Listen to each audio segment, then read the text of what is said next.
Когда отремонтируют дорогу на станцию, почему из крана с горячей водой течет еле теплая? Когда откроется приют для безнадзорных животных? На эти и другие вопросы ответил глава округа, руководитель администрации Владимир Киселев во время прямой линии, прошедшей в общественной приемной главы Республики Коми. На прямую линию вопросы поступали как во время проведения встречи, так и заранее. Много комментариев было оставлено в социальных сетях. Некоторые вопросы интинцы заблаговременно передали в общественную приемную. Так жители города интересуют, когда будет приведен в порядок перекресток улицы Мира и Дзержинского. После работ компании «Акваград» асфальт существенно просел.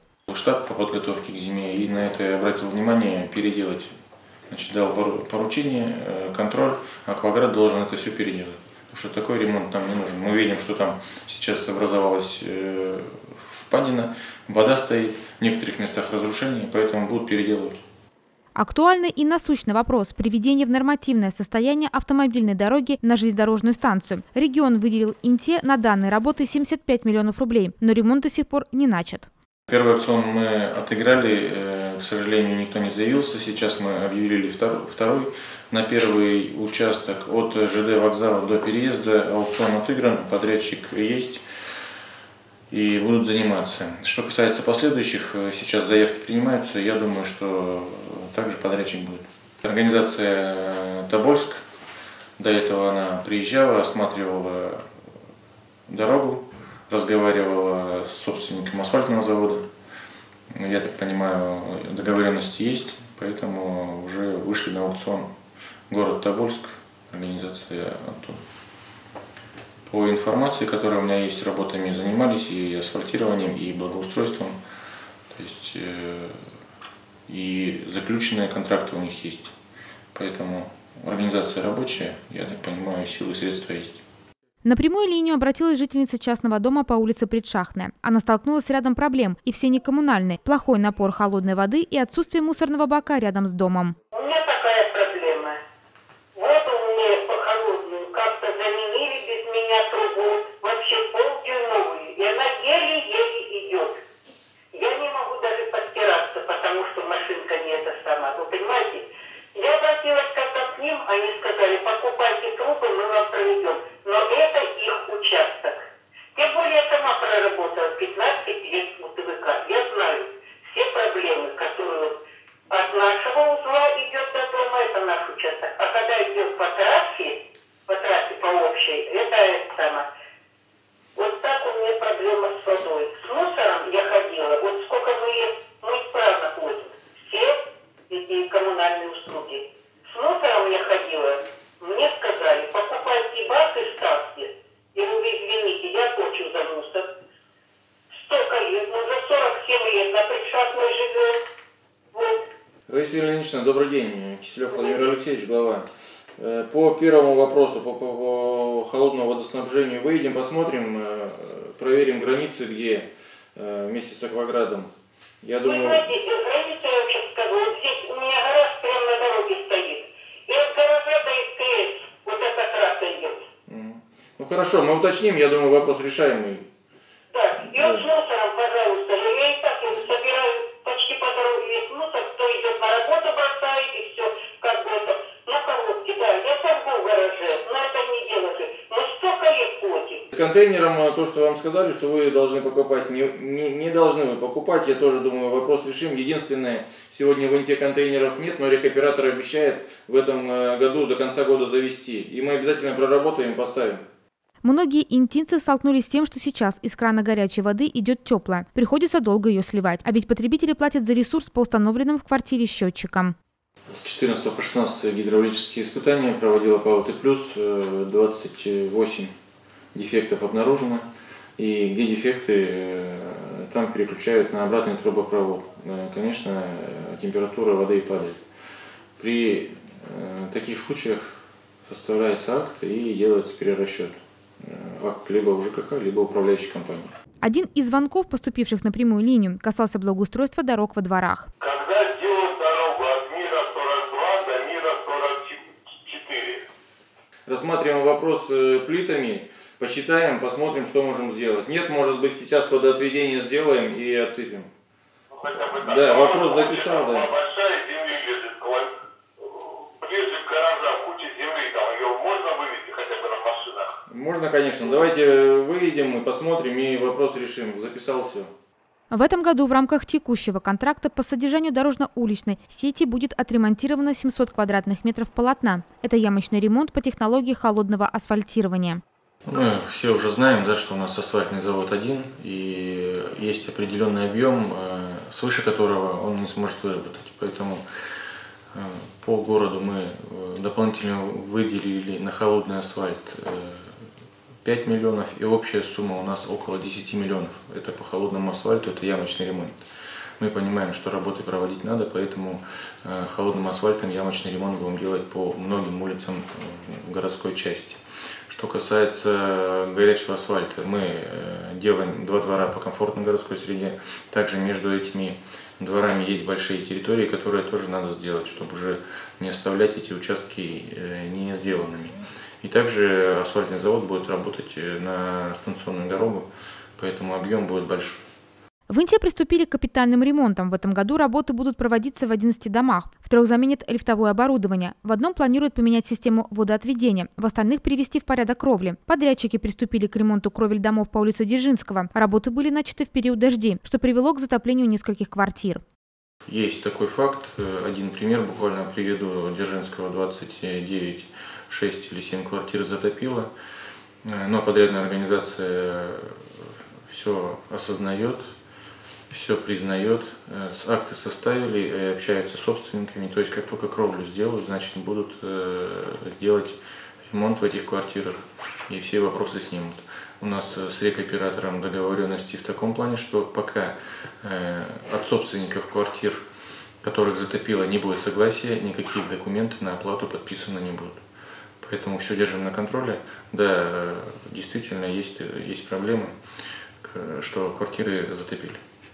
В этом году в рамках федерального проекта формирования комфортной городской среды будут благоустроены дворовые территории многоквартирных домов по адресам Воркутинская, 12 и Мира, 33 с прилегающими территориями, а также общественная территория тротуары на улице Куратова. Дворы начали делать, а когда приступят к ремонту тротуаров?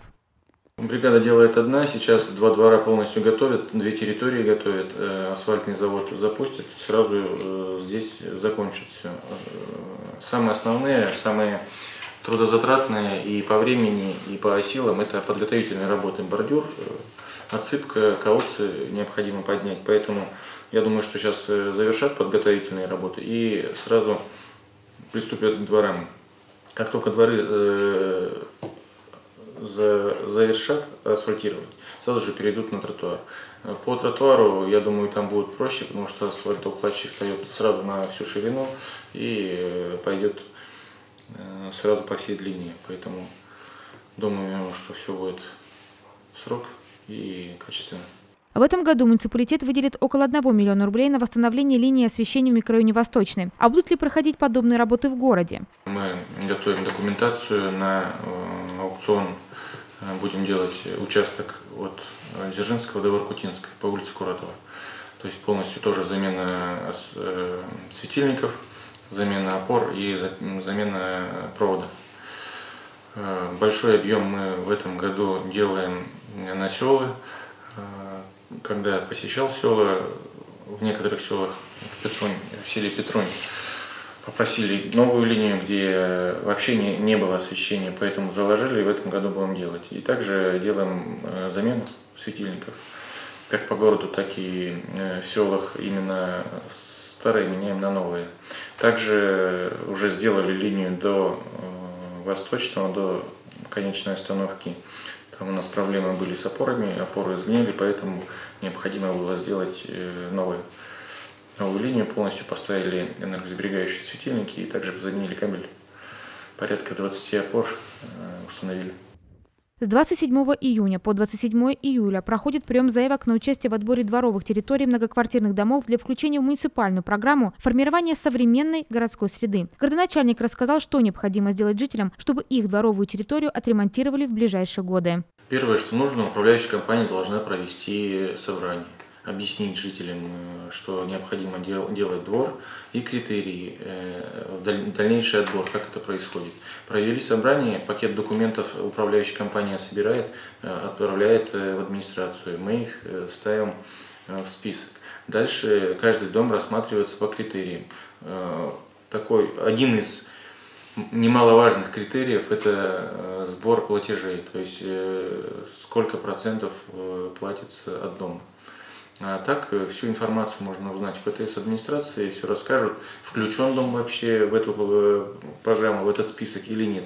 Если не включен, еще раз говорю, этим должна заняться в первую очередь управляющая компания, которая выбрана собственниками, чтобы именно делали как ремонты, так и капремонты дворов, крыши и всего остального. То есть пакет документов, так и проведение собрания должна организовывать именно управляющая компания и должна родить за тот дом, где она управляет.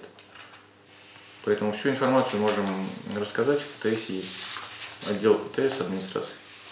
В общественную приемную ряд вопросов отправили жители сел и деревень Интинского округа. Их интересовало, что в рамках благоустройства будет сделано в их поселениях. У нас по народному бюджету из 13 проектов 5 это в селах. 5 в селах. Это в Эдзваоме мост, там через ручей люди выходили с инициативой отремонтировать мост. Сегодня у нас 2 площадки в селе, это Петруни и Айбись. В одном селе это спортивная площадка, в другом детская площадка. Тоже уже буквально вот на днях выходят из Сыктывкара и дальше до села будем доставлять и устанавливать, то есть в летний период установим. Скважина в селе Косевом тоже у нас в этом году по народному бюджету будет ремонтироваться. Что еще? Ну и благоустройство, по благоустройству, отсыпка дорог и ремонт, как уже сказали, освещение будет меняться. То есть мы в конце года всегда собираем заявки от сел, какие работы необходимо делать, и в рамках, конечно, существующих денежных средств распределяем. Распределяем все села, никого не оставляем без внимания, поэтому в прошлом году много работ было в Петрунях сделано. Это и отсыпка, и также скважины. Поэтому занимаемся. У нас села очень инициативно, заявки подают именно по народному бюджету, поэтому думаю, что и на следующий год работы какие-то будем выполнять. В Ите остро стоит вопрос с бездомными собаками. Сейчас отловом и стерилизацией безнадзорных животных занимается спецслужба. На это выделены средства из республиканского бюджета. Один из предпринимателей города организует небольшой приют для таких животных. Хотела спросить, когда же наш Миниханов Артур свой частный приют откроет? У него все готово? Добрый день. Добрый день. Киселев Владимир Алексеевич. Приют у нас сейчас выполняет он контракт только по отлову, содержанию, передержке и выпускает обратно. У него более половины уже сделано. Это те деньги, которые республика предоставила на 40 мест. То есть как только он сделает, будет использовать, но только в рамках своего контракта. То есть как приют он пока работать не будет. Письмо мы написали в Минсельхоз, чтобы сделали субсидию на содержание приюта, что администрация не может выделять на это денежные средства. К сожалению, денег на сегодняшний день содержать как приют на постоянной основе собак в администрации нет. У предпринимателя также их нет. Мы обратились, еще раз скажу, мы обратились в Минсельхоз, чтобы первое увеличили денежные средства на увеличение количества мест. То есть сейчас на 40, хотим увеличить в этом году до 100, если денежные средства будут выделены. И также очень попросили, чтобы они сделали субсидию на содержание. К 2023 году в Инте должна появиться газовая котельная мощностью 160 гигакалорий в час, которая должна обеспечить надежность теплоснабжения Интинского теплового узла. Владимир Киселев отметил, что в прошедшем отопительном сезоне жалоб от населения на холод в квартирах поступило значительно меньше. За этот зимний период таких нарушений от ресурсника у нас значительно меньше, чем, например, в прошлом году. Это связано в том числе и с большой перекладкой в прошлом году именно труб теплоснабжения. Что касается газовой котельной,